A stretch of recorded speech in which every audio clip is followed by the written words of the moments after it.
Hello everyone, welcome to Tactim. Today in this video I'm gonna show you how to back WhatsApp chats. Before starting the video, please subscribe to Tactim.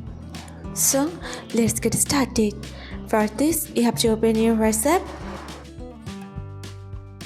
Now click on three dots. Press on settings. Go to chats. Now scroll down. Here you can see the option of chat backup. Click on this.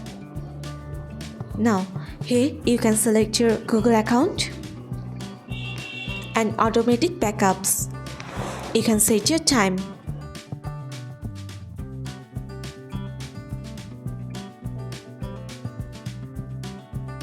Press on backup.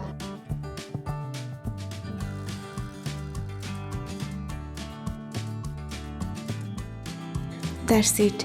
So this is how to back WhatsApp chats. So guys, that's it. You can do this. I think this video is very helpful to you. If it was, then give a thumbs up and hit the subscribe button. And thanks for watching.